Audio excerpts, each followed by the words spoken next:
Tafsir.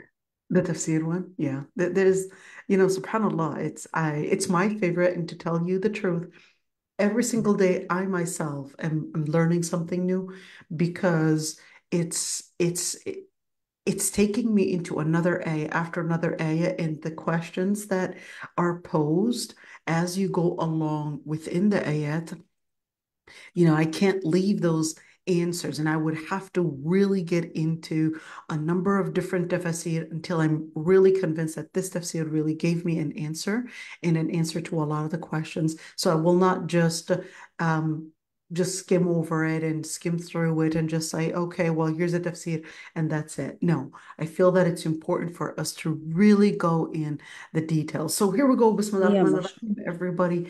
And Assalamu alaikum wa rahmatullahi wa barakatuh. We are doing our tafsir with Surah Al-Ma'idah still. So last time we actually went over the ayat in وَإِذْ قَالَ مُوسَى لِقَوْمِهِ يَا قَوْمِ اذْكُرُوا نِعْمَةَ اللَّهِ عَلَيْكُمْ إِذْ جَعَلَ فِيكُمْ أَنْبِيَاءَ. And we were talking about how, of course, the relationship between these ayat, and it was, let's call it a prelude tafsir. We still didn't go into all the details with Tafsir al-Tahrir wa Tanwir, which we said we're going to go over with, of course, Tahir ibn Ashur, Tunisian scholar that, of course, stood against Bourqiba and the secularization of Tunisia, but still stood strong in order to defend the religion of Allah subhanahu wa ta'ala. There are some good people, and we're talking about the 70s here. So we're not talking about a very long time ago, but we're actually talking about something fairly considered contemporary and modern. And we will also go to Tafsir al-Qurtubi, our also favorite, because it's a very traditional, let's say it that way, in where we wanted to talk about some of those areas in the tafsir in where might have not been covered in thorough tafsir, let's say it that way, and as we might actually find in Tafsir al-Tahrir wa Tanwir a little different. So from one tafsir to another, you will see these, I guess, similarities and even differences.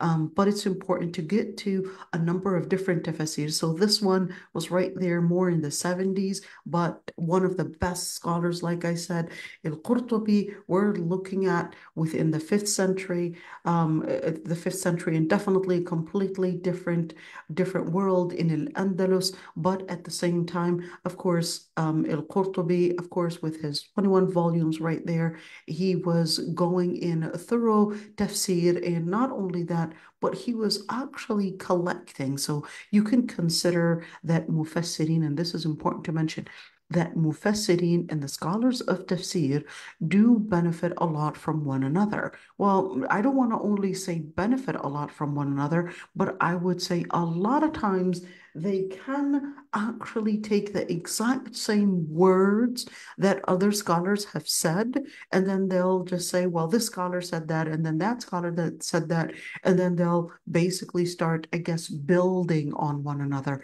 So this is important for us as a community to learn, and where we build upon one another's efforts and not destruct them. So same thing. You see this scholar doing an outstanding job, rather than destruct their work and start finding the areas that they went wrong, build on it and try to present something that this scholar was probably not doing a good job in, rather than start destructing their work and making the community really get lost on who's right and who's wrong. So although, yes, we will get to some of the things, inshallah, where, yes, did it happen that some of the Muslims in the past also destroyed, or at least tried to destroy, the works of others? We'll talk about some of that as well. So let's go over the ayat really quick before we jump into the thorough tafsir. When Prophet Musa alayhi salam had told his people in this لِقَوْمِهِ, القوم is more referred to the men than the women, just to mention. So when you're looking at al-qawm, some scholars considered that al-qawm is supposed to include men and women. And the second opinion is that al-qawm is more specific to men than to women. And this isn't necessarily saying that women were not included, but you could see that this is directed at those that are in a certain type of responsibility, certain positions and responsibility. Anyhow, at the end of the day, everyone was included. إذ قال موسى لقومه, and this, of course, is speaking about Bani Israel, and he was telling them, Ya qawmi, oh my people. So you could see that he was directing using the method that is necessary in order to basically bring about this information to the people, and at the same time, Ya qawmi is a type of my dear nation, my people. On this is important when you're doing da'wah. You don't want to talk to people with a tone of superiority, but let them know and feel that there's humility in your heart rather than you are on top and they are at the bottom. You know, just on a side, speaking of which, there are some scholars, and I would say that's a very traditional way. In a very traditional way, in where some scholars of the past, like al-A'mash and some scholars of hadith actually used to do a method of not only focusing on their students' education, but they would also work on some form of discipline in where they're trying to enhance and enforce their ability to have the patience to really recognize the challenges and all the different efforts needed for talab al-ilm, rather than think that, oh, well, it's for free, it's available, don't care much about it. And they used to feel that the more effort that they would spend, or at least the more hardship that they might need to endure, that's how they value it more. So that's why some of the scholars actually had, like Al-Amash actually had a dog who was guarding his house, and this dog was a fierce dog. Whenever, any of the students would come over, these dogs would actually come and attack these students and all of that. So some of the scholars thought that that was really training the students in having that patience in talab al-ilm and recognizing the value of talab al-ilm. Unfortunately, believe it or not, some of our modern scholars might actually do the same. In particular, scholars of qira'at, scholars of hadith, sometimes they might live in their own bubble of the past. And see, when you're just constantly just reading traditional books, you might actually forget that you're not in their time of history, in where the context during their time, it actually helped people to, I guess, put in the effort, I guess, regardless of all the barriers. But during our time, you're actually making the Islamic studies free to people, available to people, and they're still not coming. So to put in more challenges than the challenges and the fitan that they're already facing is really not thinking outside of the box and not recognizing that we are living in a completely different circumstance, completely different context. So I did actually say that some of the teachers, let's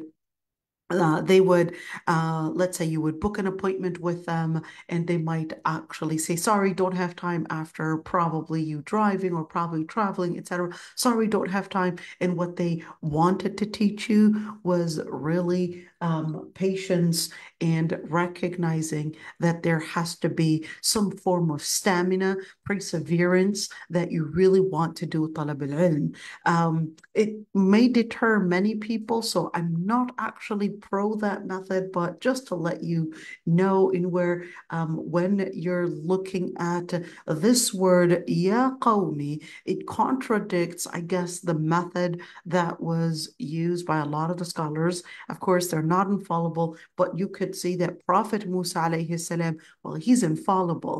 You can be a scholar, but it doesn't make you infallible. You can be a scholar, it doesn't make you at least superior necessarily in the eyes of Allah subhanahu wa ta'ala. You're probably superior in your ilm, but it doesn't necessarily make you superior in terms of who you are in the eyes of Allah subhanahu wa ta'ala. So you could see when he said, Ya qawmi, this is a word of tahabbub. This is a word to make them feel that he belongs to them, that they belong to him, and that he's really concerned about their situation, concerned about what is mattering to, what is of matter to them, and what is of basically, of course, security, safety, and of course, when we're speaking about in where as well, and where in the eyes of Allah subhanahu wa ta'ala to protect them, give them guidance, etc. And he would say, "Udhkuru ni'matallahi alaykum." That's the first start, in where before you start with any conversation in da'wah, it's important to remind the masses, remember the good things. Remember that you're very lucky to actually be present in a halaqah, learn about your Islam in a halaqah. You're very lucky that you're Muslim, you found Islam. You're very lucky that Allah subhanahu wa ta'ala opened your heart to recognizing Allah subhanahu wa ta'ala. That's why even in the different ceremonies, the ceremonies, the Prophet were in the different ceremonies, and the Prophet would always start, Inna alhamdulillah, nahmaduhu wa nasta'inuhu wa nastaghfiruhu wa nastahdi. Always the Prophet would start with praising the Lord Almighty. Verily, all the praise is to the Lord Almighty. We would praise the Lord Almighty. Nahmaduhu wa nasta'inuhu. We would seek refuge in Him. And nahmaduhu wa nasta'inuhu. And we would seek refuge in Him. Wa nastaghfiruhu. And we would ask Him for forgiveness. Wa nastaghfiruhu wa nastahdi. And we would ask Him for guidance. Wa na'udhu billahi min shururi anfusina.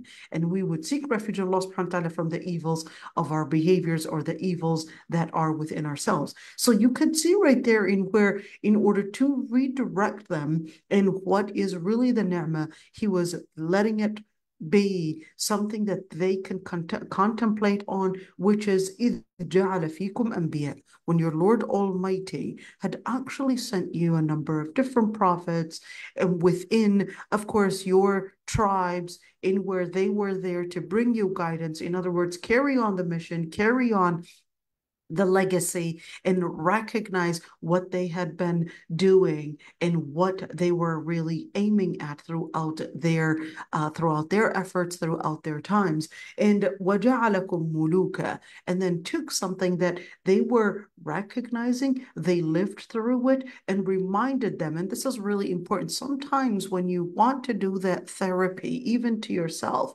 write a list in where, what was your situation in the past and what is your situation now? I want you to compare the past, and where, what were some of the struggles that you were in fear of, and how did these struggles all of a sudden not stay, at least during your time today? What really happened? What took away those struggles, and what actually brought you into a new circumstance, a new situation?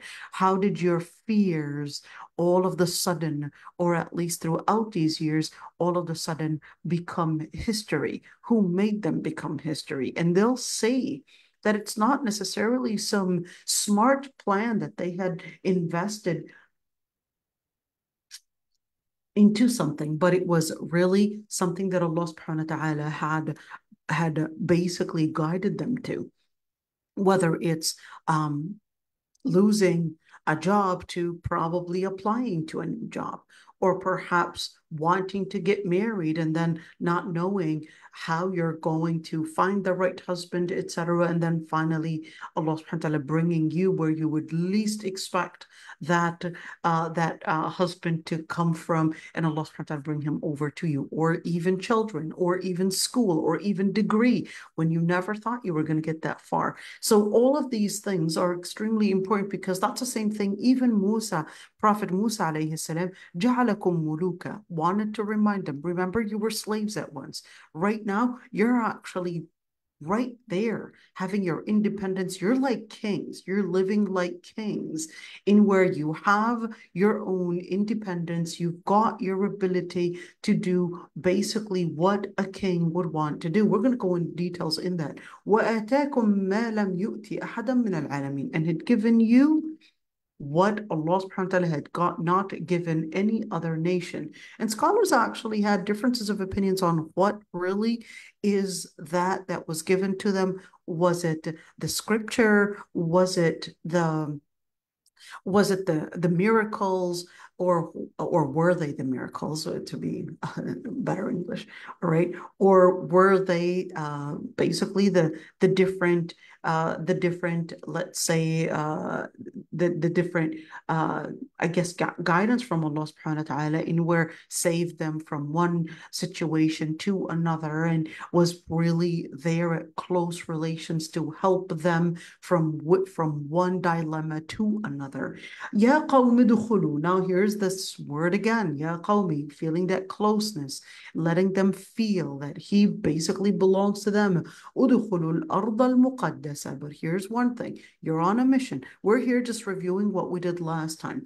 Ya qawmi dukhulu al-ard al-muqaddasa. Oh, my nation, you enter. In other words, right there, now that you recognize that ja'ala fikum anbiya, you recognize you've got a legacy, you've got a mission, a prophetic mission. You've got a mission in order to deliver the message to the people, in order to deliver the message to wherever, of course, is necessary. So therefore, you've got a mission to actually proselytize the deen where in Palestine.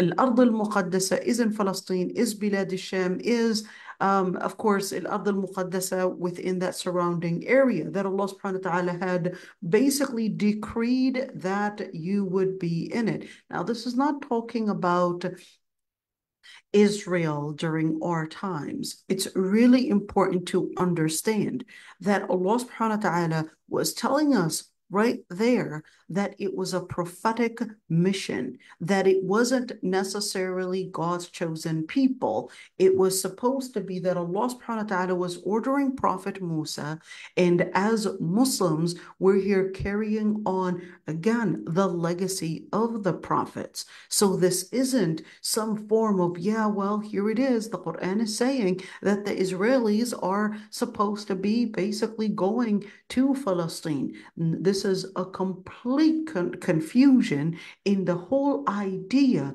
in the whole revelation in Tawheed. The whole idea in the Quran is really to connect the Muslims, whether we're speaking about the political situations, or whether we're speaking about the economical or social, or whether we're speaking about even history. It's all always connecting the Muslims, that Allah subhanahu wa ta'ala is basically right there relating the Muslims to whom? To the prophets, to the main root of the message. It's a legacy in where what Allah subhanahu wa ta'ala was ordering Prophet Musa alayhi salam to do was basically make al-Ard al-Muqaddasa, or Palestine, as the starting point for the da'wah, the carry on the mission. Did they actually live up to it? Did they really follow the orders of Prophet Musa? So Prophet Musa was warning them, وَلَا تَرْتَدُّوا عَلَى أَدْبَارِكُمْ, and don't go back. The word أَدْبَارِكُمْ, in other words, don't go back to the same type of mentality, the same type of system that you were living under the Pharaoh. We want you to basically continue a mission, and you've got right there to grow outside of your servitude, slave mentality, to right now becoming the pioneers in where you're going to go, continue your mission with whom? Well, with the people of Palestine, who were pagan at the time. So here's a question. Someone might ask, well, okay, well, aren't we supposed to be then one telling the Bani Israel to go in there? Well, the answer is when Prophet Muhammad ﷺ was ordering, even on his deathbed, that Usama ibn Zayd's army would continue, of course, their battle and continue their battle there in order basically to pave the way for Palestine. And it wasn't necessarily Palestine to mean just the part about Palestine in we're building a Palestinian authority that is secular. Absolutely not. It's not. Our care and our concern is not to build some kind of a secular state for Palestinians. Because if you are to build a secular state for the Palestinians, then what you're really doing is really bringing in the same type of shirk. And Allah subhanahu wa ta'ala was ordering Bani Israel, and the Prophet ﷺ was ordering Usama ibn Zayd's army to continue, because the Muslim mission, whether from the time of Prophet Musa alayhi salam, or whether from the time to Prophet Isa, or Ismail, or Ishaq, or Yaqub, etc., all of it was to do one mission, which is to spread Tawheed on earth. That's the main mission. Yes, there were certain orders on where to start, how to start, and certainly part of that in where you're saying that even the Prophet ﷺ, even on his deathbed, want that to continue. Why? Because it basically connects exactly the way that Isra wal Mi'raj was connecting between Mecca and the Masjid al-Aqsa, in where Masjid al-Aqsa is actually deen. Masjid al-Aqsa is part of our deen. Palestine is part of our deen. It's not to be whatsoever some Palestinian Yasser Arafatic dream in where we're trying to make a secular nation, but it's a deen in where Palestine acts as the thermometer to know where is the Muslim Ummah's deen. Whenever the Muslim Ummah's deen is weak, you will see that thermometer going down. What is it? It's Palestine. That's why Allah subhanahu wa ta'ala was connecting us in where just to see that what you want to see is that al-Ard al-Muqaddasa, it's a holy land. It's a land of the prophets. It's a land of the prophets. It basically goes back to who? It goes back to Prophet Ibrahim alayhi salam. It goes back further in where even Prophet Ibrahim was ordered to basically go all the way from Babylon, or at least in Iraq, all the way to Egypt, and then go back to al-Ard al-Muqaddasa. This land, this place is basically the heart of even the Quran, in where with Surah al-Isra, in where it is basically telling us the importance of not necessarily just Palestine, but the importance in recognizing that when our deen, when our iman is weak, you will actually see that Bilad al-Sham and Palestine are actually at the hands of your own enemies. So whether that actually meant in where we're speaking about certain political power, or whether we're speaking about a geographical importance that it carries, or whether we're speaking about spiritual importance that it carries, all of it in where we could see that it was called al-Ard al-Muqaddasa. It was called Holy Land. It was called Subhana alladhi asra bi'abdihi laylan min al-masjid al-haram ila al-masjid al-aqsa alladhi barakna hawla. It was basically called where Allah subhanahu wa ta'ala said, let's actually go back to al-Isra for a bit. Remember, this is page 120. We're going to go back to Surah al-Isra. It's going to be in the middle. So here we go. This is about the middle. That's right there. And we're going to see Surah al-Isra, right? Surah Taha, here we go. We're a little bit off. Surah al-Isra is going to be more towards the, no, where is it? Is it this way or that way? Am I doing it right? Yeah, sometimes, there we go. All right, let's go look at that one. So here's Surah al-Isra. See, it's in the middle because you want to remember that these are actually references right there. And let's see Surah al-Isra and where what it's taking us into. Subhanalladhi asra bi'abdihi.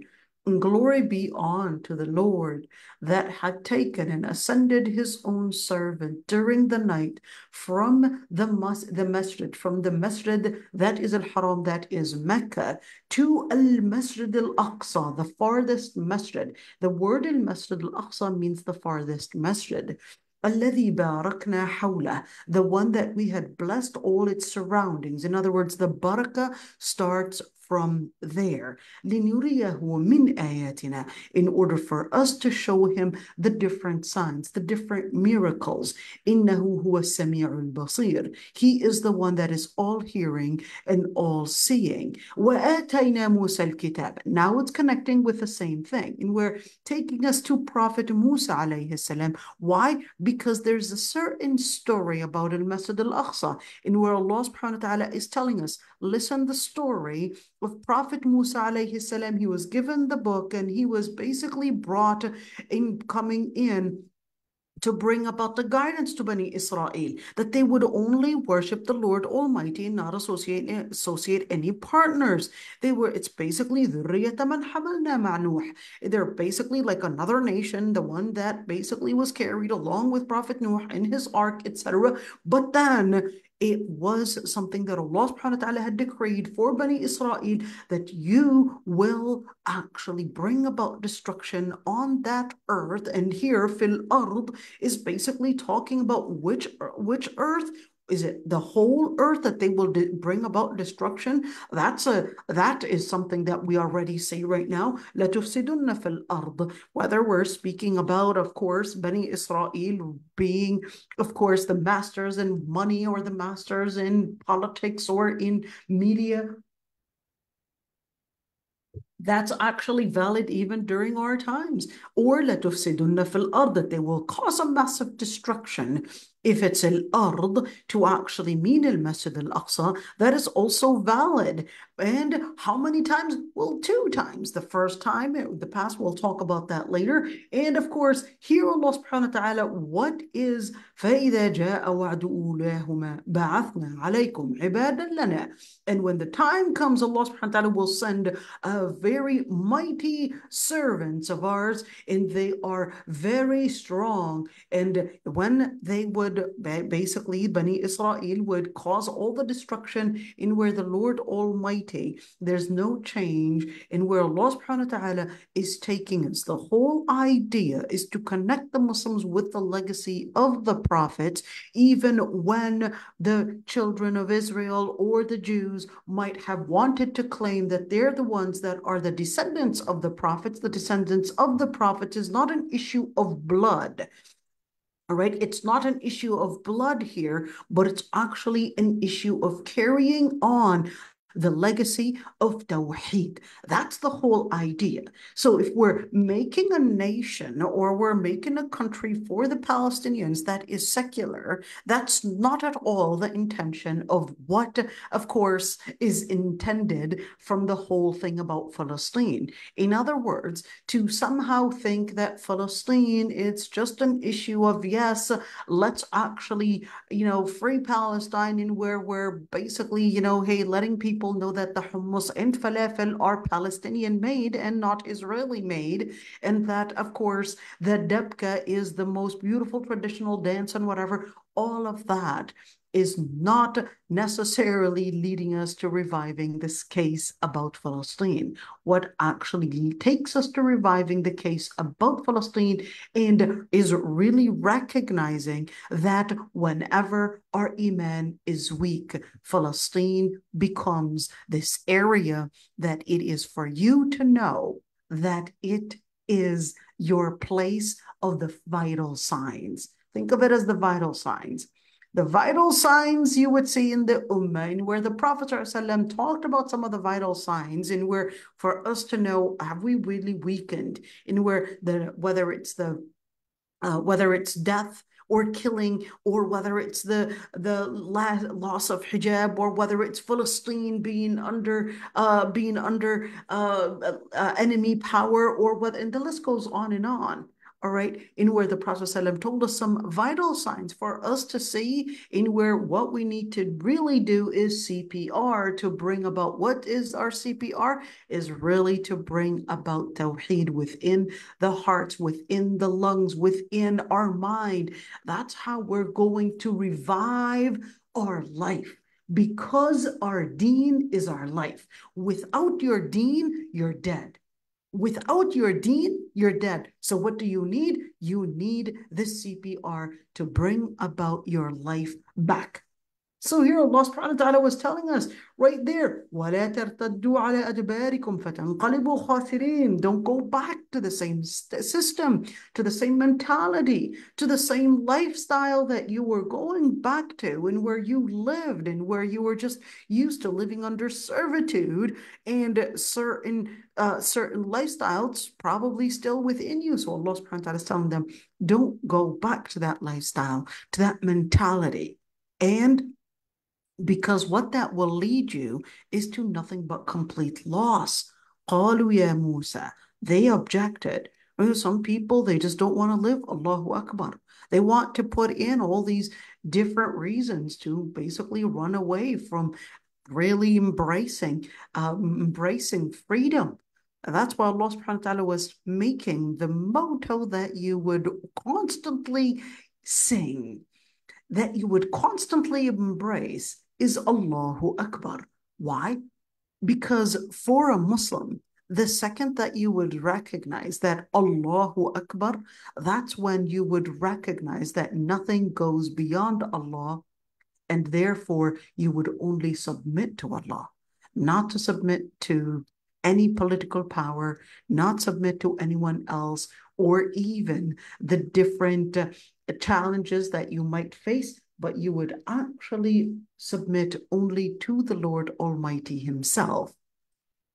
So قالوا يا موسى إن فيها قوما جبارين. They said, but Musa, there are these mighty people there, and we will not enter it until they would leave that city. And if they leave it, we'll basically go in it. And two men were fearful of the Lord Almighty. They embraced Allah subhanahu wa ta'ala. أنعم الله عليهما. Allah subhanahu wa ta'ala blessed them with fearing Him Almighty. They basically stood up and said, "Udkhulu alayhim bab." They were trying to do their piece of da'wah to them, their piece of da'wah, and telling them, just enter that city. Once you enter the city, things will be easy. They were trying to do some kind of a spiritual therapy, if you would call it, in where they were trying to say, well, that's all you need to do. You see that valley over there? That's all you need to get to. Once you pass that valley, or once you pass at least that area, it's just two men that said that amongst all the people. They said, if you just pass that valley, you've got everything under control. Just don't worry about it. But of course, they were trying to give them the spiritual therapy, but they kept on telling, well, then of course they were giving them, let's see what kind of spiritual therapy they were telling them. Let's see, they said, "Udkhulu alayhim al-bab." They were trying to make it easy, and where it's not that hard. Okay. فَإِذَا دَخَلْتُمُوهُ فَإِنَّكُمْ غَالِبُونَ. And then telling them the outcome. If you would enter that area, then you had basically gotten to victory. All right, let's say. So in other words, rather than making them think of defeat, he or they, but basically two men, were trying to make them think, instead of thinking defeat, they were telling them, فَإِنَّكُمْ غَالِبُونَ. You're basically going to be victorious. So what was the therapy that they were doing? Instead of thinking defeat, they were trying to put their hopes in victory. And that's the same thing. Whenever you would want to give therapy, you want to look at the person and the situation that they're really in, and try to speak it and get them out of that situation, and where you're basically letting them live that hope. And sometimes, you could see in the hadith, for example, in where Allah subhanahu wa ta'ala, the Prophet ﷺ taught us, رب الناس يا أذهب البأس واشفي أنت الشافي. You could see that one form of one method for doing that therapy is repeating the words themselves. اشفنا أنت الشافي لا شفاء إلا شفاء اشفنا شفاء لا يغادر سقما. What was it doing? Healing. Ya Allah, give us healing. The healing that no one has the healing to be able to heal except your healing. You are the one that brings healing. What did you do? That's exactly what you did. You kept on repeating the word healing because it was supposed to be taking away your focus from focusing on pain to focusing on Allah subhanahu wa ta'ala actually having the ability and the force to cure. You're taking away from thinking of pain where your brain is so fixated probably on the pain into getting your brain and your vision to get fixated on and it's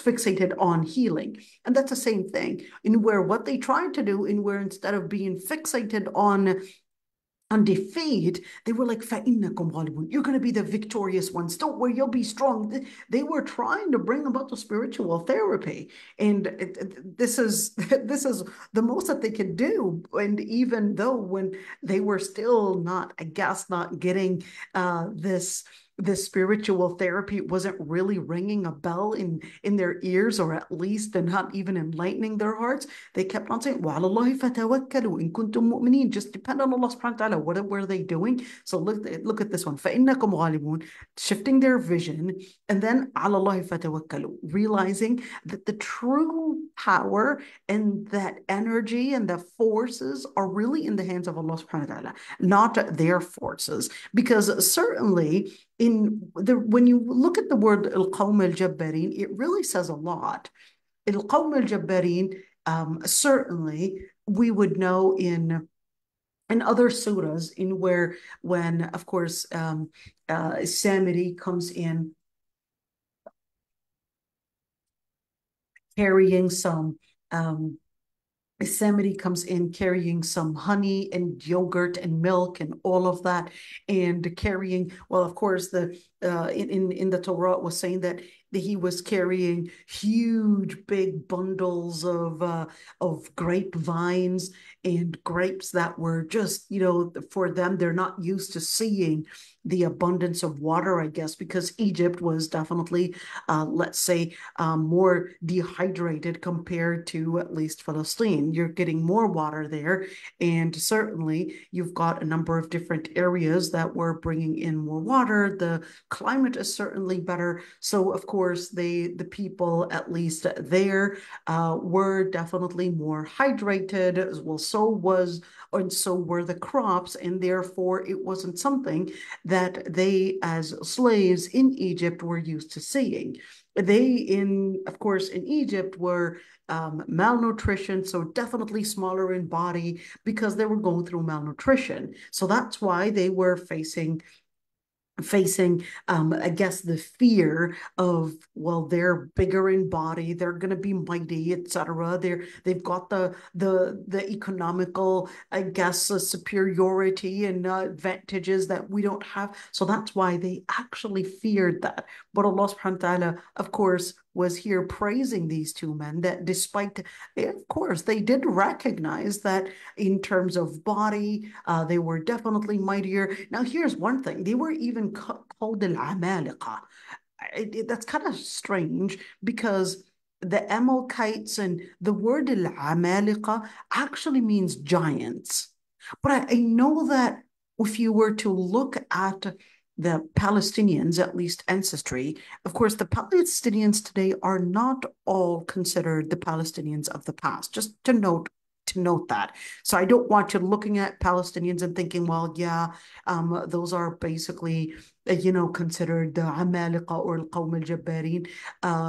You can't look at the demography today and the Palestinians today and start thinking like, well, I don't say that they were like the Holland or the Dutch people. Now, those are the people that really, I guess, on the higher end of height, where the average men's height is actually 6'3", and the average women's height is actually 6 feet. So that's in Holland. But in Palestinian women, I mean, that's not definitely the case. The average height for Palestinian women is 5'4", and Palestinian men is within the average of 5'9". Well, that's not considered too tall. You don't compare that to it, to the Dutch whatsoever, or the Holland, the men in Holland. But anyhow, what you see today, I want you to look at the demographics today and the statistics today. Palestinians today, even though they're called Palestinians, but the Palestinians today are not necessarily all an ancestry of these Qawm al-Jabbarin here. Okay? The Qawm al-Jabbarin here were the Canaanites, were the Amalekites, and the Amalekites at the time were more of an ancestry that were related to the Phoenicians, were related to, of course, the tribes that were living in the areas in of course Lebanon, and of course Syria and Palestine. So that's why they'll even have similar DNA, similar features. So you look at Palestinians, you look at Syrians, you look at Lebanese, they kind of have similar features, but you want to keep in mind that you'll find some Palestinians, Syrians, and Lebanese actually have blue eyes, blonde, etc. But that ancestry, it actually dates back when, of course, different migrations, and even when you're speaking about Europeans, or the Byzantine Empire was ruling the area. Okay, ruling the area in where even the Crusades, ruling the area, etc., they later on became Muslim and, of course, stayed within the area. It doesn't mean that every single blue-eyed and blonde, you're like, yeah, I know where your ancestry is coming from. You want to keep in mind that that migrations happen throughout history. So in Palestine, we do have families that originated from Uzbekistan, believe it or not.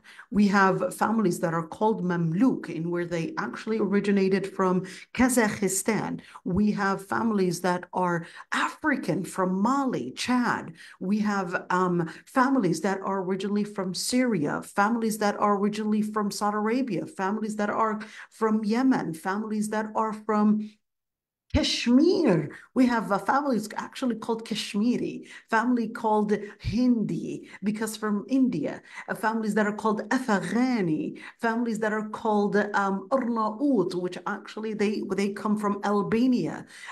So we've got it all. So it doesn't necessarily mean, when you look at Qawm al-Jabbarin and you're seeing these families and you're like, well, I don't see what they're talking about. Where is that? You are confusing all the different compilations in history that came later on with, we're talking about almost 3,500 years ago.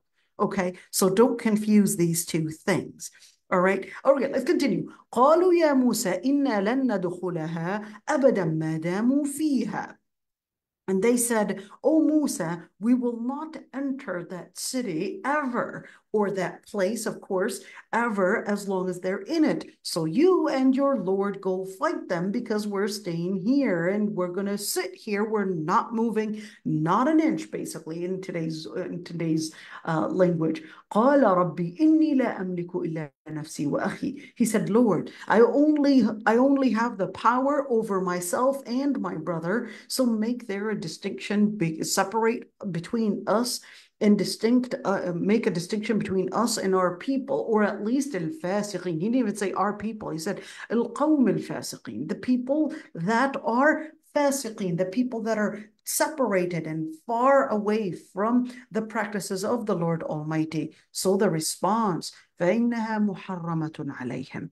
Since this is a sin, then the sin is basically, what is it? That they had actually refused the decree of the Lord Almighty, which is to carry on the mission to bring about Tawheed in the land of Al-Ard al-Muqaddasa. Why? Because the Palestinians were contaminating the place with their shirk. Okay, which is right there. They were practicing shirk. So that's one thing, is that for the Palestinians to actually think that, yeah, we're going to make a Palestinian authority and hey, we're somehow giving victory to Palestine, you've got it all wrong. Because the whole idea is to bring about Tawheed to the place. الأرض المقدسة must be right there, free of all the different contaminations of shirk, free from the different all the different contaminations of sin. So Allah subhanahu wa ta'ala responds, فَإِنَّهَا مُحَرَّمَةٌ عَلَيْهِمْ. Then it is going to be something that is forbidden on them to enter. أَرْبَعِينَ سَنَةً. For 40 years, they will not be allowed to enter it, and they will get lost and basically get into, and of course, this was actually mentioned in the Torah as well, in the Numbers, in Numbers chapter 13, as far as I would remember, and that they actually got lost in there, and for 40 years, and فَلَا تَأْسَ عَلَى الْقَوْمِ الْفَاسِقِينَ. Why? Because Prophet Musa عليه السلام was always feeling that they're part of him, that they're his family. But Allah subhanahu wa ta'ala is telling him, فَلَا تَأْسَ. Don't have pity over القوم الفاسقين. Sometimes they got to learn that lesson. So this is basically what we were doing last time. So let's see what Tahir ibn Ashur wanted to say in that regards. So he said, what this is, it's basically connecting us and completing all the different stories in where a reminder. So in other words, it's basically continuing the same sequence of stories throughout the different ayat, in where it would connect us between one, the theme, which is Tawheed, two, the legacy of the prophets, and three, what mission we should carry on to complete this circle. In other words, it's taking us to tell us, well, this is how the story began. This is where you would basically relate, whether it's relating to Palestine or whether it's relating to the people or whether it's relating to the da'wah or whether it's relating to the definition of justice. How do you connect these dots together? And it's really important. I forgot to say one thing, is that you see when Allah subhanahu wa ta'ala was ordering them, this is really interesting right there. So please pay attention to this one. In where Allah subhanahu wa ta'ala was telling them, Ya qawmi dukhulu al-ard al-muqaddasa, O my nation, enter al-ard al-muqaddasa, enter the holy city. But here's one thing. I want you to look at this. So he was ordering them to enter a city, okay? Because they were supposed to be basically carrying on a legacy. So we know that piece of it. But then it's not an issue of just entering a city to be in place of power, but it's actually in order to implement a certain legacy of one, Tawheed. Two, you can't carry on Tawheed if you're not actually embracing the definitions in what that Tawheed really resembles. It resembles the definitions of justice based on the Lord Almighty. And that's why you look at right there. Remember the DNAIM that I would always use in where we're talking about number one, it's basically the preservation of deen, to mean preservation of Allah subhanahu wa ta'ala, or at least Tawheed. Number two, the preservation of nafs, preservation of personal life, and of course, whether it's personal or whether it's a society's life. A standing for aql, mind, and after the AI to actually mean chastity, and finally mal to mean wealth. Well, here's one thing. The later ayat were actually taking us into that, in where Allah subhanahu wa ta'ala then goes into the story. Look at this beautiful thing. Look at this. So after Allah subhanahu wa ta'ala was telling them, okay, carry on the legacy, I want you to take a political, at least a political, what is the word that I could say, a mission right there. But it's not just a political mission, but you have to implement the principles of the Lord Almighty. So Allah subhanahu wa ta'ala brings a story that was already mentioned in the Torah and already mentioned, in other words, in their scriptures. And that story was actually about Prophet Adam alayhi salam, his two sons, basically bringing in, of course, they wanted to basically give a sacrifice, and then one of them killed the other. So we'll make the story short. One of them, of course, Cain and Abel. Cain, of course, Cain kills, was it Cain kills Abel, or is the other way around? Okay, yeah, Cain kills Abel. All right. And we end up really, what is the theme in where it's number two? It's the preservation of nafs. So what is it taking us? It's taking us into telling us, well, remember how Prophet Musa alayhi salam was telling them to carry on a certain political mission, but that political mission was about all in embracing another mission, which is a mission of legislature, that it all turns to Allah Almighty. That was the whole theme of it. And where Allah subhanahu wa ta'ala tells us right there, well, we're going to take them back to the story. We're going to let them know. Isn't that something that what the theme of prophethood was all about? The theme of prophethood was, yes, you are to actually carry on a political mission, but that political mission was not separate from embracing the principles of the Lord Almighty. And where the second story takes them preservation of life, the nafs, in where it tells them, well, remember the story that I had told you about Prophet Adam alayhi salam's sons and how one killed the other, and out of what? Well, out of their own envy, about one of them's envy, in where at the end, إِنَّمَا يَتَقَبَّلُ اللَّهُ مِنَ الْمُتَّقِينَ, the Lord Almighty is really connecting you, that it's not necessarily about gaining power. It's not an issue of getting power, but it's actually in getting the legacy in place to the Lord Almighty.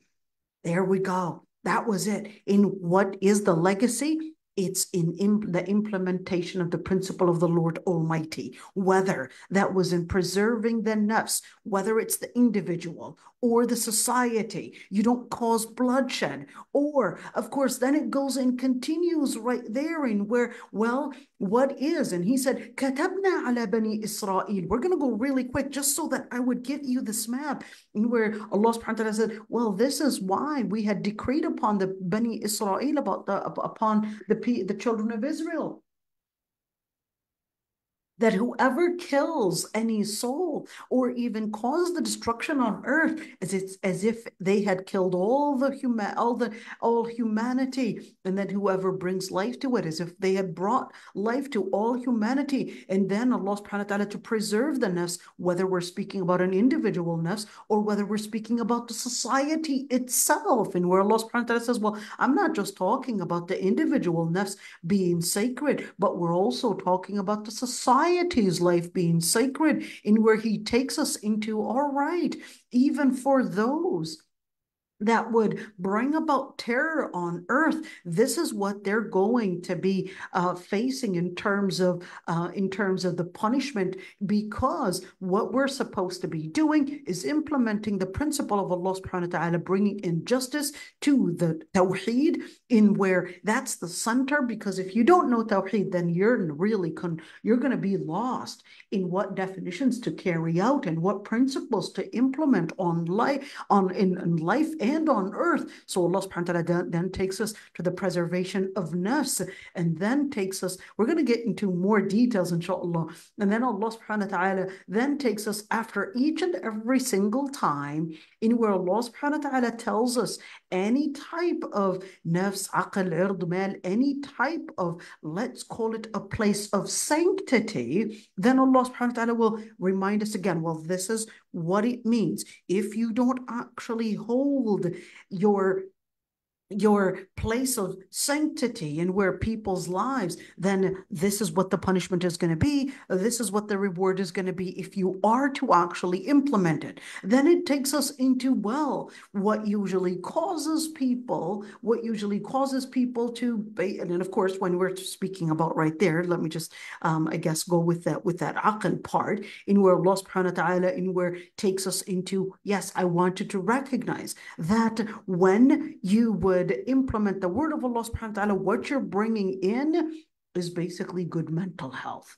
That's what you're bringing in, because you're taking away all these traumas. You're taking away all these different effects that are making people go into this distress. You're putting in mental health right there. And then al-ird, well, to protect al-ird, this ayah right there continues with some of those in where how do you maintain people's lives, people's families, people's chastity? Well, you maintain it through different things. But of course, with the mal, to protect the wealth, Allah subhanahu wa ta'ala then comes in and tells us, well, in terms of those that would transgress the limit in people's properties, then in that situation, we need to deal with these people and mention, of course, and mention the punishment for those that are transgressing the limit on who? Well, on people's properties. فَاقْطَعُوا أَيْدِيَهُمَا. Then it goes and continues in where, remember, the Lord Almighty is the one that basically has the right to what? The right to deconstruct and the right to construct. Therefore, he has the right to instruct, to give the instructions. If he has the power to deconstruct and the power to construct, then he has the power to instruct and give the instruction on what makes principle. Let's continue. And where Allah subhanahu wa ta'ala, you're going to find objection to, of course, the principles of the Lord Almighty. So the Prophet ﷺ was actually taught, don't rush, don't be saddened. You have to stay firm. You have to stay strong in delivering the message. Don't worry about the objection. So what do we do in that situation? You're going to be finding people that will pretend that they're with you, but what they'll do, they'll basically take some money to create a new narrative in order to basically cause more destruction. So just keep in mind, فَحْكُمْ بَيْنَهُمْ بِالْقِسْطِ. You hold on to justice, because you remember that the Lord Almighty loves al-muqsitin, that the Lord Almighty loves those people that embrace justice. So even when they might actually try to tell you to go off the principles of the Lord Almighty, remember that the whole idea of even the Torah or even the scriptures of the Lord Almighty was to bring about guidance, to connect to the Lord Almighty. That's what all the prophets that were basically coming in to preach, to teach, to instruct, to guide, they were what? Aslamu. They were part, and they actually had come to submit to their Lord Almighty. They came in to submit to their Lord Almighty, came in to bring about what it means to embrace al-Islam, what it means to embrace the submission to the Lord Almighty and not the submission to people. So how do we do it? What is it? So then Allah subhanahu wa ta'ala tells them, well, remember, let me explain to you and connect you the scripture that you have today.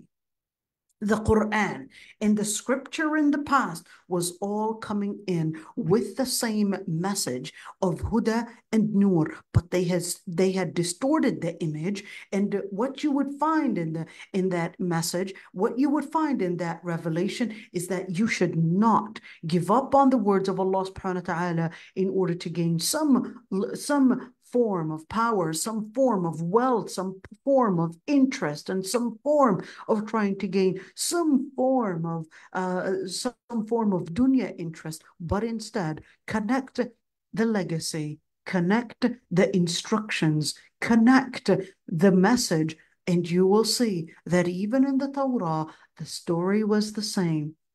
The human life and even human parts, and basically the human body is of sanctuary in all its different pieces, not only in the general part, but even in its pieces. And therefore,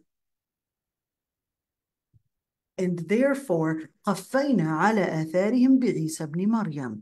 That's the same story. Now it takes us and says, well, that's the same story that later on, even Isa ibn Maryam had actually come with. In where? Same story in the Injil, in the Gospels, it was to bring about guidance, it was to bring about light, and it was actually in where completing the same story that was in the Torah. So therefore, the Quran was basically considering and continuing the revelation that Allah subhanahu wa ta'ala had sent before, in where what was it all about? That you're supposed to فَحْكُمْ بَيْنَهُمْ بِمَا أَنزَلَ اللَّهُ, rule upon them with what Allah subhanahu wa ta'ala had sent, and don't follow their own whims and go away from what was revealed in truth. At the end, that was supposed to be the story in where how do we actually live that? How do we stand in front of all the different oppositions in where it's trying to take us away from embracing the Lord Almighty? What does it mean to actually take another definition? Allah subhanahu wa ta'ala says, أَفَحُكْمَ الْجَاهِلِيَّةِ يَبْغُونَ. Well, the alternative, you're either following the path of the Lord Almighty and implementing, of course, the path of the Lord Almighty, or the alternative is nothing but jahiliyyah. It's nothing but ignorance. It's nothing but basically trying to connect to your own interest. And at the end, it's basically Allah subhanahu wa ta'ala telling us, connecting us, that the whole idea, when Allah subhanahu wa ta'ala tells us about Prophet Musa alayhi salam, it's connecting us with the legacy of all the prophets, in where Allah subhanahu wa ta'ala then takes us.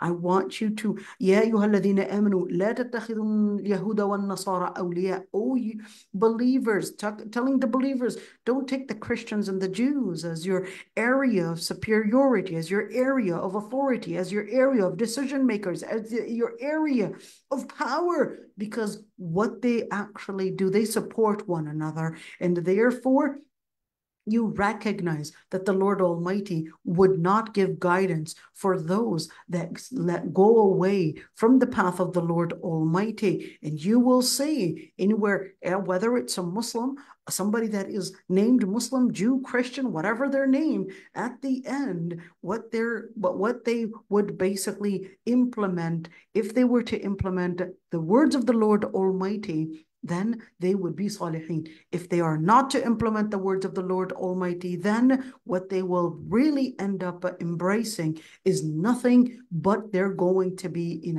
a regret. They're going to be, of course, living the disgrace throughout their life, in where what's going to be the result, the implication, حبطت أعمالهم. Their deeds will basically be habitat. It will basically be something that would basically go into what? It's going to be loss. The energy is going to be really in loss. It's not going to bring you anything.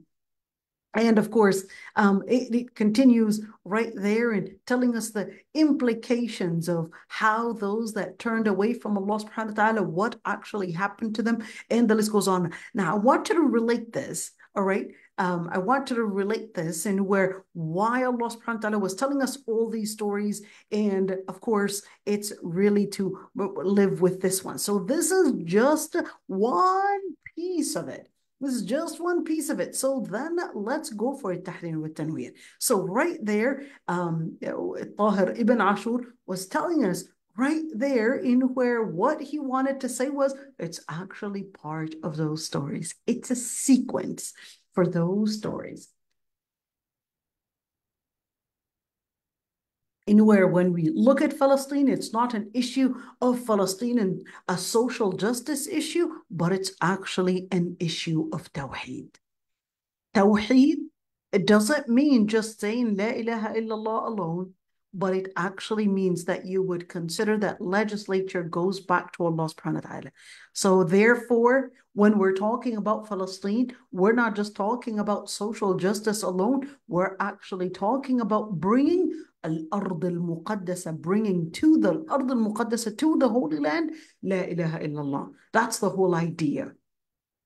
All right, it's the same thing, of course, and where Allah subhanahu wa ta'ala in the different stories, whether it's وَإِذْ قَالَ رَبُّكَ لِلْمَلَائِكَةِ, same thing in where you could see in where وَإِذْ قَالَ, in where many times it would start the stories in where it would started out with وَإِذْ قَالَ, and وَإِذْ actually means and when, or remember, in where it's all about reminding them of the different blessings of Allah subhanahu wa ta'ala, and certainly recommending, or at least encouraging and advising them to hold on to the covenant of the Lord Almighty, which basically means to obey the Lord Almighty. And therefore, of course, here Tahir ibn Ashur, he said there are three things. Of course, we see it in the ayah, so it's not something that we can't see. He said let's see, the ayat were bringing in three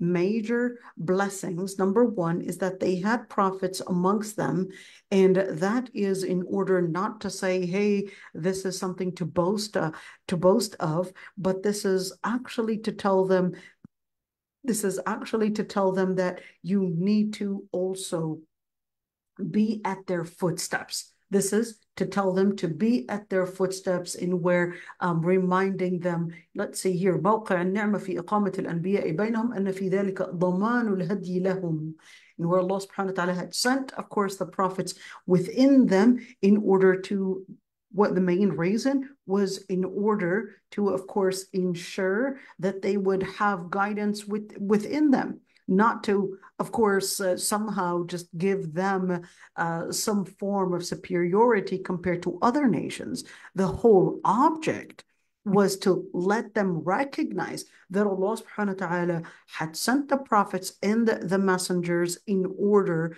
to continue bringing guidance to them. Let's see right there. And of course, he does mention, that's one thing about Tahir ibn Ashur, in where he does go. So this is Exodus, and he says it's in chapter 15, and this is Numbers in chapter 11. All right, and he does actually bring about that comparison, trying to go into the actual Old Testament, and in order to say, well, this is how it's compared here. And he will sometimes scrutinize the differences between what is actually mentioned in the Quran and what is not. Speaking of which, there is actually a book, مقتبس من كتب اليهود والنصارى. All right, this book is almost in, let's see, it's in almost 500 pages or so. This is the book right there. And what this book discusses, it is the Quran plagiarized from the Jewish and Christian scriptures or not. You could say, let's say, in where Sami Amri is the author, Muhammad al-Awadi gave at least the intro for it, and Fadl Hassan Abbas, a blind scholar, really, that was in the Jordanian University, and Hatem Jalal, a professor in Palestine, of course, in Tafsir. But what this book discusses is really a very important claim that a lot of Orientalists want to bring in, which is that the Quran was plagiarized from the Christian and Jewish resources, or at least scriptures, and in 500 pages or so brings about the differences, whether in the stories or even in certain manuscripts. Does an outstanding job, really, an outstanding job. I think it's the only one of its kind in where it goes in complete details. And it's really worth actually, I guess, translating. Hopefully one day it will get translated, inshallah. All right, let's continue right there. And where, let's see, the second one, he said, أَنْجَعَلَهُمْ مُلُوكًا. So right there, wanted to focus that what Allah subhanahu wa ta'ala, or sorry, Prophet Musa alayhi salam reminds them that he made them here. The word muluk actually means kings. All right. But he says right there, جَعَلَهُمْ مُلُوكًا, he said that this is of high eloquence in where he wanted to let them see the parables, all right, in where they're not kings necessarily to be, a high majestic king, but this is actually telling them that you're like kings in where you have your freedom to make the different choices, whether it's on about your life or even freedom and protection, or even, of course, protection from slavery, which basically in Egypt they were forced in, and then later they basically became their own, of course, their own independent groups similar to the Al-Anaqiyin or Al-Hashbunaim, or the just different groups that those are basically the different tribes that were living within the area. All right, so the Amoriyin or even Al-Amaliqa, the Amalekites or the Canaanites, etc. So in other words, they were considered a separate nation. They were really becoming in where their own, at least independent group right there.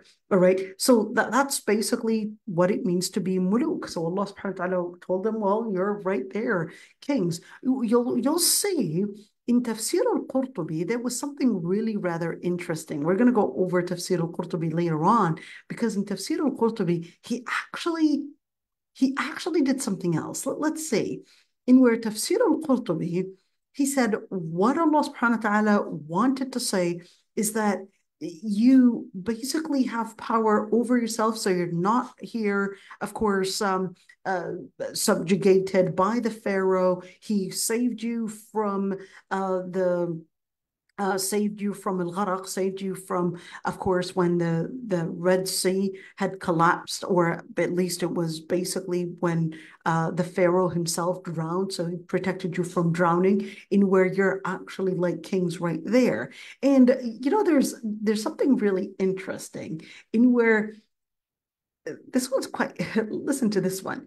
He said that some actually said that what it means to be a king is that you would own a house, and therefore no one will have the right to enter your, at least, place of residence, or that's kind of like your area of, I guess, your area of independence, in where if you've got a house, then therefore you're a king, and that they had a house.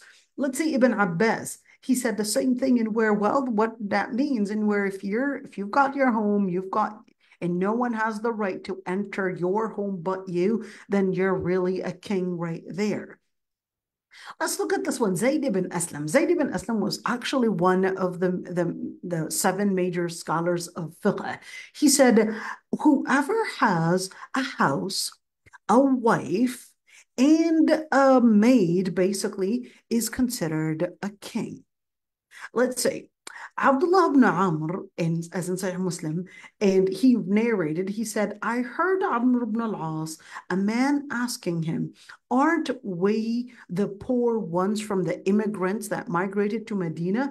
And he said, فقال له Abdullah answered, don't you have a woman to go to? In other words, a wife to go to? And he said, yes. He said, do you have a house to live in? He said, yes. He said, well, then you're from the upper class, the rich ones. And he said, well, I also have a maid too. He said, well, then you're a king. What more do you want? And that's one thing to remind, that this actually goes back to when the Prophet ﷺ actually said, let's see, did he actually bring it here? He didn't bring that one. Oh, yes, he did. Let's see. Look at this. Man asbaha aminan fi sirbihi. Look at this one. Ladies, please, please. This is one of my favorite ahadith. The Prophet ﷺ said, Man asbaha aminan fi sirbihi. معافا في بدنه وله قوت يومه فكأنما حيزت له الدنيا بحذافيرها. Let's see, you could say this hadith was narrated by al-Bukhari, but here's one thing. This is an adab al-mufrad and not Sahih al-Bukhari. So there's a difference, okay? All right, so what did he say? What is the hadith saying? Whoever is waking up in where they're actually secure in their place of residence, basically. They're healthy in their body. They have their food for that day. Then, as if all the dunya had basically been under their control in its very intricate details. So whoever is complaining, we would say, listen, are you feeling healthy? Yes. Are you worried that someone might come into your home and rape you or kill you or, I don't know, kidnap you or anything like that? No. Do you have your food for the day? Yes. Well, guess what? You're living like a king. So if you have something to complain about, it's basically اذكروا نعمة الله عليكم. You just need to really focus on the blessings that Allah subhanahu wa ta'ala had given you. And that's what inspired, let's say, Ibn Abbas, in where he said, or in where he said, well, if you have a wife, you've got a home, you're a king right there. You're literally a king. So if somebody is complaining and they're constantly just like, oh, well, I don't have this, and they're constantly complaining, you've got that day of security. You've got your health. Are you able to breathe and able to roam around and able to use the bathroom and able to basically be able to make your dhikr? You're a king right there. You're a king right there. Let's see. Ibn Abbas had actually said, well, what they were kings of, and where Allah subhanahu wa ta'ala presented them al-man wa salwa. Il-man is basically, they're basically like a syrup from certain trees, and the syrup from this tree, and a salwa, a certain type of bird, in where they were basically getting, kind of like what we would say, you're getting a syrup, you're getting some good nutrient right there, and you're also getting the proteins. All right, you're getting everything, but then they're still complaining in where, of course, they were even able to get the water in where the water wasn't coming from anywhere. It was actually coming under from the huge rocks. They saw it right before their eyes. And of course, even when it comes to getting shade, they were getting the shade right there. In other words, they were really living like kings. They got the water, they've got the sweet trait, they had the protein, they had even a shade to cover them. They were living like kings. But even though they actually had a history of being slaves, they were the ones that were providing the cooling air to the Pharaoh. And of course, they were living under the hot sun, working to build the pyramids. But here they are, they're right there complaining, even though, Allah subhanahu wa ta'ala had given them everything. Let's see. And we did actually mention Zayd ibn Aslam, and where you got all of that. You're basically living like a king. Let's continue with the Tafsir al-Tahrir wa-Tanwir. He said, أن آتاهم ما لم يؤتي أحدا من العالمين. What does it mean that they were given something that no other nation was given? He said, well, it actually means a couple of things. Number one, in where they were, of course, they had a couple prophets, multiple prophets, really one after the other, back to back. And therefore, Allah subhanahu wa ta'ala had basically blessed them with these prophets. And number two is that they had Sharia. They had a scripture for them to basically embrace for guidance. And Allah subhanahu wa ta'ala had given them victory throughout the different stages, in where one, fleeing the Pharaoh, two, basically even when they had fled the Pharaoh, Allah subhanahu wa ta'ala protected them from the Pharaoh, even though he was really close to catching them, but Allah subhanahu wa ta'ala protected them and certainly had given them the different nutrients that needed basically to help them survive throughout the time that they had actually stayed in the desert of Sinai. And therefore Allah subhanahu wa ta'ala was really giving them this close, let's say this close guidance with the prophets that were coming in each and every single time. So therefore, when he said udkhulul ard al-muqaddasa, that was basically when he was saying, Ya Qawmi, it was in order to tell them, well, what you really needed to do was actually take in consideration, put in the efforts in order to be the pioneers to enter al-Ard al-Muqaddasa. You cannot enter al-Ard al-Muqaddasa unless you're really embracing the principles of the Lord Almighty.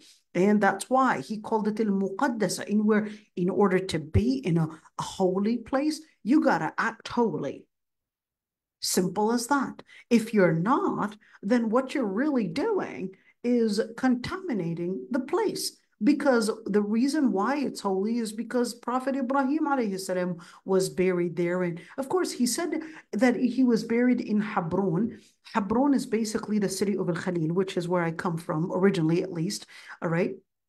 The city of Al-Khalil, in where we don't, here's the thing, is that the people of Al-Khalil, all right, that's us, we're so fond of al-Masjid al-Ibrahimi. One thing about al-Masjid al-Ibrahimi, okay, a couple things. You know what? Let me show you what al-Masjid al-Ibrahimi looks like.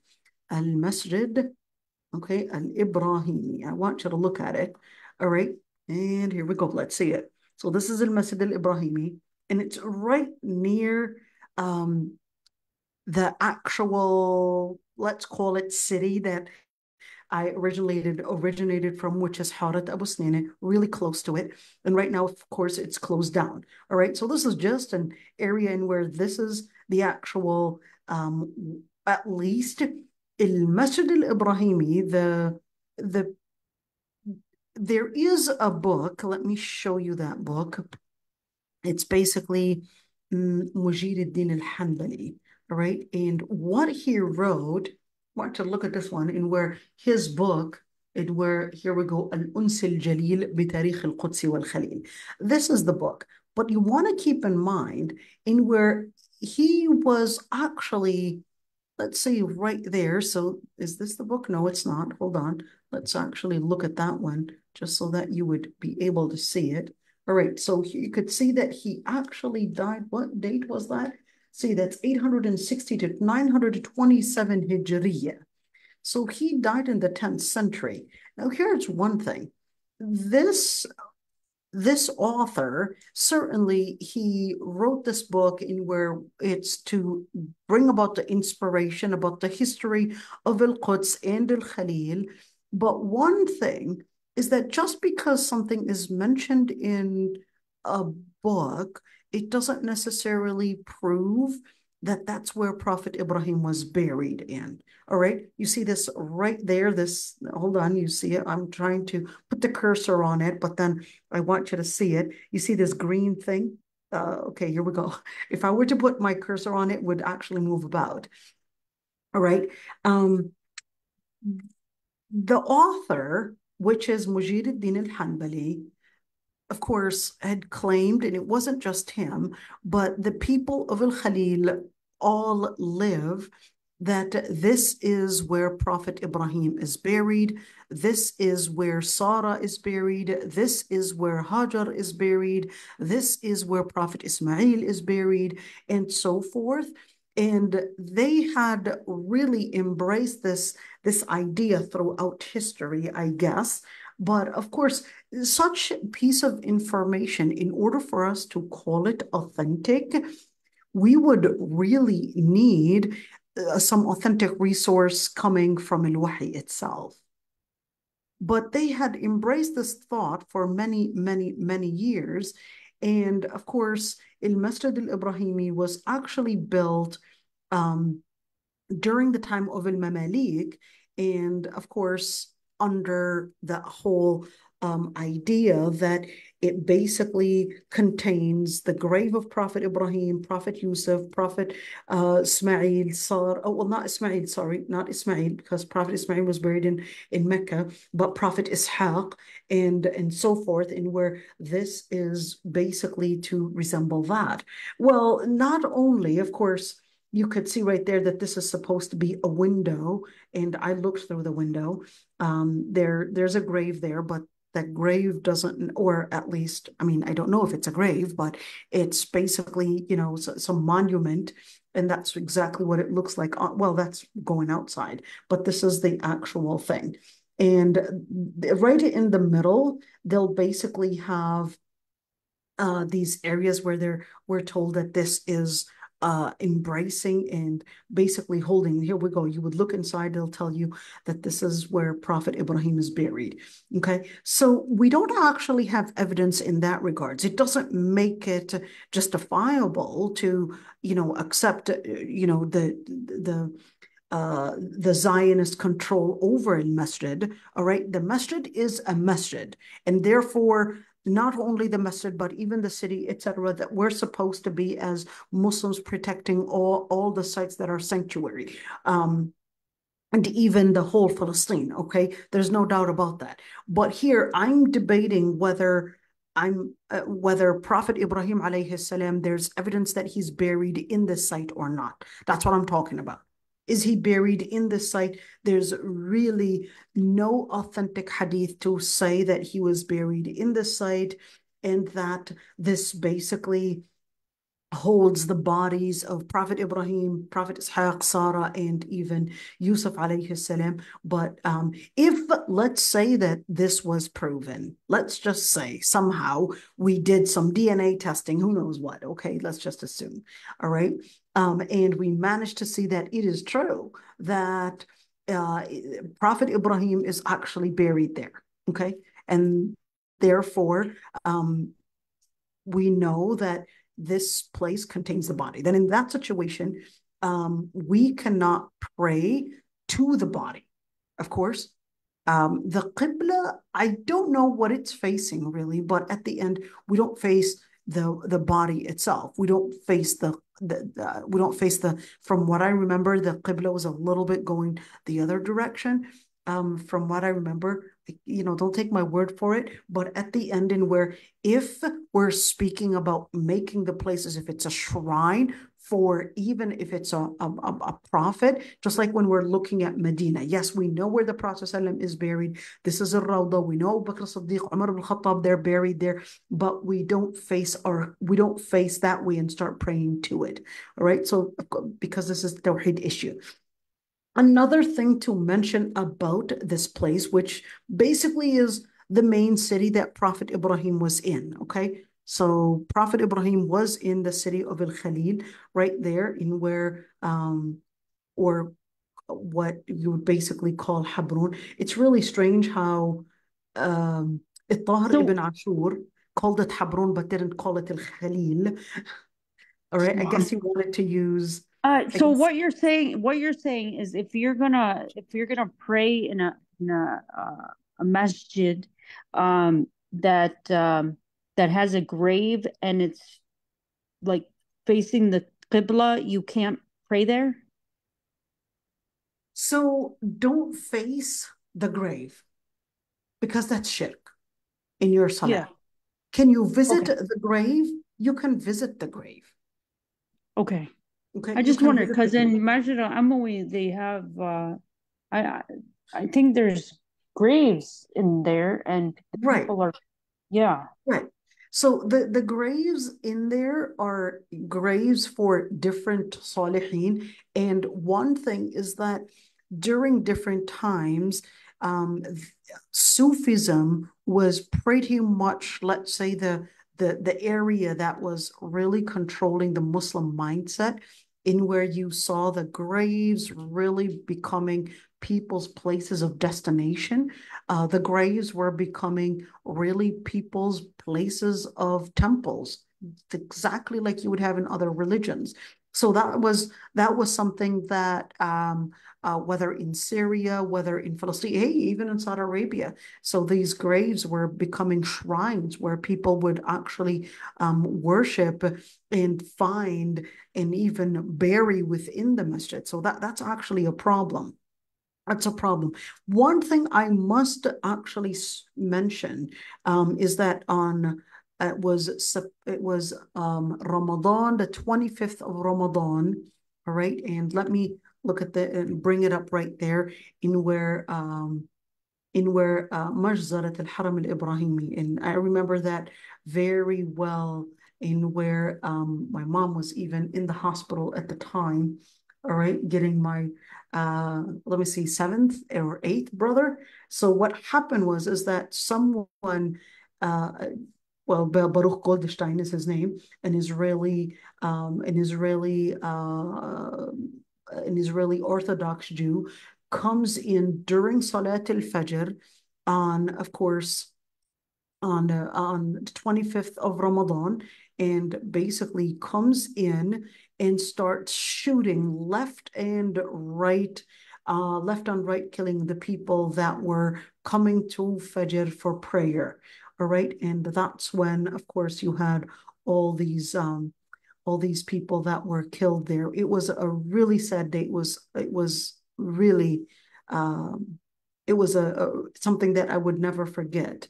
And where, let's see, this is the date, and we're 25 February 1994.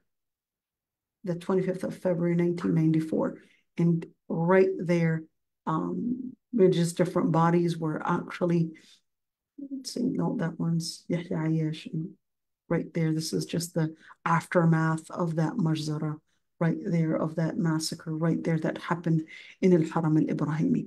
All right, let's go back. In what time is it? 1:44. All right, what I'm going to do, I'm going to stop right there, inshallah, in where, inshallah, we'll continue speaking about the tafsir and comparing these tafsir for these ayat, inshallah, tomorrow. So stay tuned, and we'll, inshallah, subhanaka Allahumma wa bihamdik, nashhadu an la ilaha illa ant, nastaghfiruka wa natubu ilayk.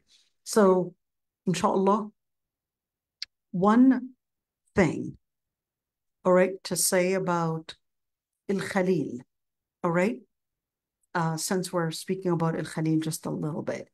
If you go to Palestine, all right, I am from al-Khalil, but even though I'm originally from al-Khalil, but I must say I cannot wrap my head around their accent. Their accent is extremely, extremely, what is the word that I could use? What is the word that I could use? To me, it's funny because they stretch their words with each and every single word. So fasolia I don't even know how to do it. Fasolia, I don't even know how to do it. All right. But they stretch their words. The second that you would go into the taxi, you're hearing the accent, you're like, you better be kidding me. Are you serious here? And it's just a completely different thing. But they are known for their stubbornness. They are known for their toughness. The people in al-Khalil, they will say that there is a rather interesting tree. I think it's considered, I don't know if it's walnut or hazelnut, a type of nut, that they will say that Prophet Ibrahim sat there, and they called it even Balutat Ibrahim. And they'll even have a city, it's called the Ain Sara, the spring of Sara. So they're really centered. Subhanallah. I mean, I don't know the ancestry and how did they keep such information, or at least the heritage is a lot surrounded around Prophet Ibrahim. It's called Ain Sara. You could say that Balutat Ibrahim. They're always relating it with Prophet Ibrahim alayhi salam. Now, of course, like I said, in where Mujiduddin al-Hanbali, he wrote that in the book, but he actually died 927 Hijriya. So, in order to actually say that there are a hadith that really prove that, let's say, the roots of this place to really being Prophet Ibrahim and all of that. And based on Prophet Ibrahim, it's not some information to gather from the people of al-Khalil, because we know that different folk tales can be passed on. So we don't want to depend on folk tales. But of course, we would need a hadith that are authentic, because that's the only way. If we're talking about Prophet Ibrahim, dating back almost 5,000 years back, we're talking about a very long time. And therefore, the only information that we can get out of all of this is really through authentic ahadith and through wahi. But to have the people of Al-Khalil tell me the story, well, we cannot necessarily say that, yes, this dates back 5,000 years, anywhere from one generation to another until the time of today. But, just wanted to mention that one. By the way, it is worthy of mention that there are some families that are from Al-Khalil, but are of a Jewish descent.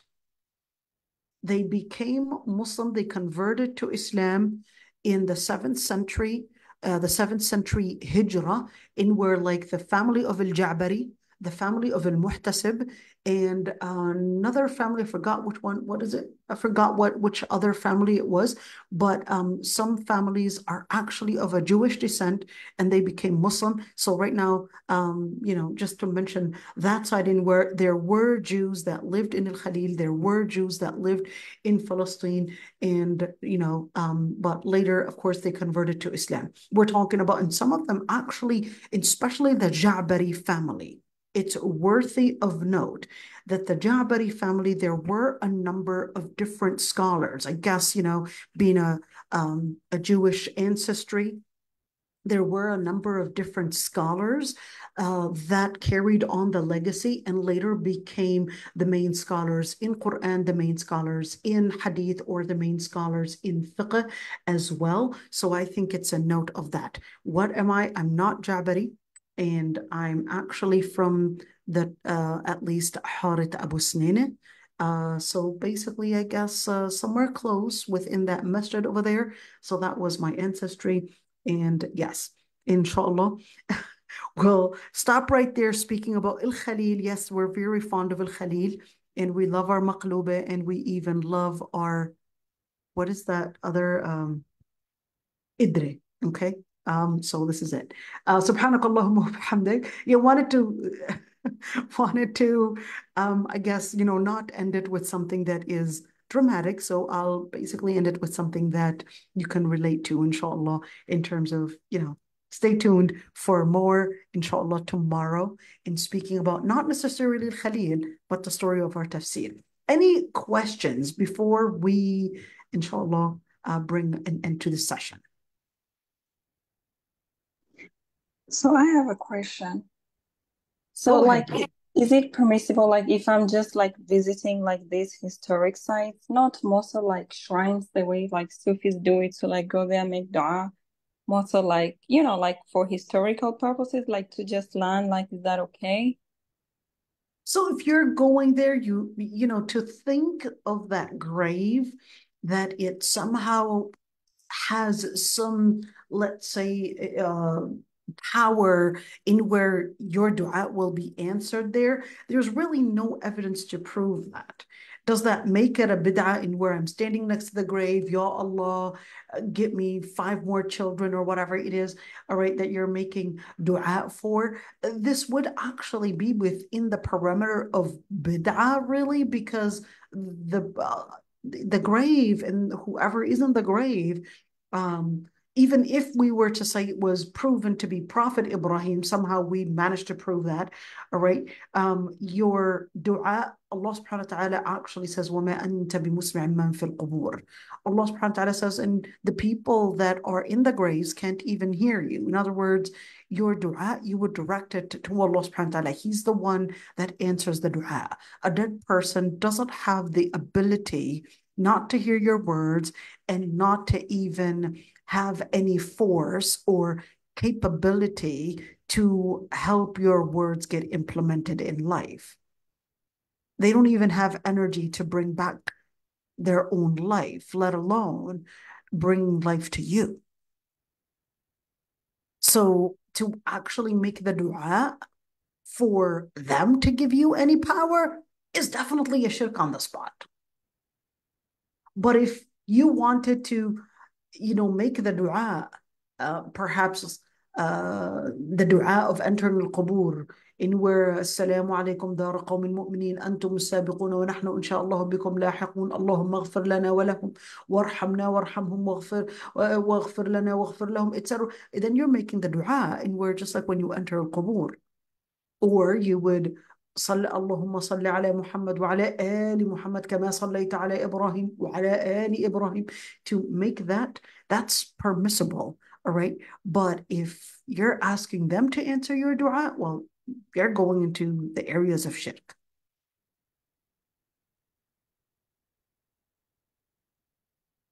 I hope I answered the question, dear. If there is someone else that would like to answer any questions, or at least give me certain, I guess, recommendations as well, that's okay. Maybe to learn the Khalili accent. Yeah, that'll be really interesting. I would only speak it when I'm really, really angry. It comes out Khalili naturally.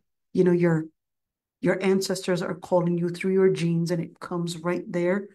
That's when it becomes that authentic, organic Khalili of mine. But I don't know how to do it all the time, only when I'm extremely angry.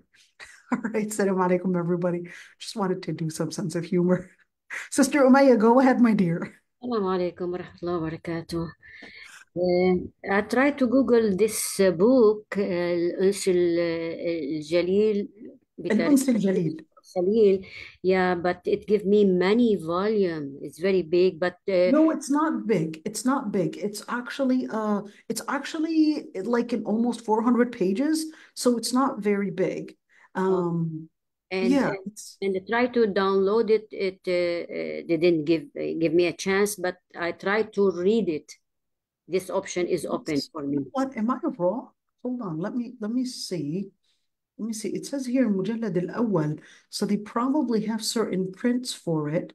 Let me see if they would have certain prints for it. Let's actually go back. Let me turn this one off and actually see. Okay, Al-Uns al-Jalil بتاريخ القدس والخليل. And we're gonna do like this and Al-Uns al-Jalil, hold on, and actually find the book. Al-Uns al-Jalil بتاريخ القدس والخليل, and we're gonna say PDF, right? PDF. Yeah. Let's see what we got. So here's the archive. And let's see what it gives me. Here we go. It's just 2 volumes, at least for this one.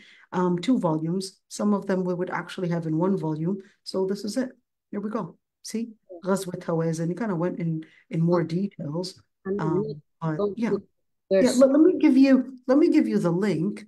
Let me give you the link. It's something that, I mean, you can, even those that would want to probably read it in English, you could actually do that. Remember, there is something really worth, which is using the AI, and where it gives you the opportunity to really translate all these books. Translate in it's actually a good translation. A 75% accuracy, at least, just skim through it and really see where there's an AI translation for the books. You could even go to some, and you know what, let me show you this. This is really, really interesting. Here's what you could do. Okay, let's see, let's go like that, and we're going to show you something. Okay, and let's say I'm going to ask it right in front of you. Okay, here we go. We're going to ChatGPT and asking them, summarize الأنس الجليل بتاريخ القدس والخليل. Let's see what it says. Okay, here we go. You see it? Look at that. It gave me everything. The important, you know what? I'm going to tell it to do it in English. Okay. Give me, let's do it, all right? Give me the summary in English. Look at that. Man, you guys are in an age that is unprecedented. Unprecedented, y'all. That's it. Look at it. It gives me right there the content of the book, introduction, this is what it gives me, history of Jerusalem, landmarks of Jerusalem, history of Hebron, the prophet's shrines, Islamic rule, and the importance of the book. It's considered one of the most important historical sources documenting the detailed history of Jerusalem and al-Khalil. See, give me more details. You see that? Look at that. MashaAllah. See, look at that. Look at that. Everything. You got it ready. And even if you want it, بالعربي من فضلك. دوخنا. بقول لك شو هالمصيبة هدول عن جد إنها خليلية. الله يحملك.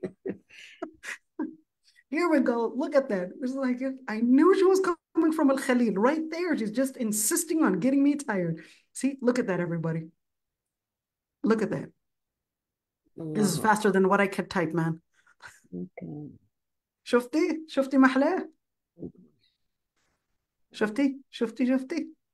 This is it, everybody. Enough cheating. Let's get to right. Let's get to inshallah. Inshallah, we'll let you right now take a good nap, inshallah, or a good sleep, and we'll see you tomorrow, inshallah. سبحانك اللهم وبحمدك نستغفرك ونتوب إليك نشهد أن لا إله إلا أنت. And السلام عليكم ورحمة الله وبركاته. جزاك الله خير. جزاك الله خير. عليكم السلام ورحمة الله وبركاته.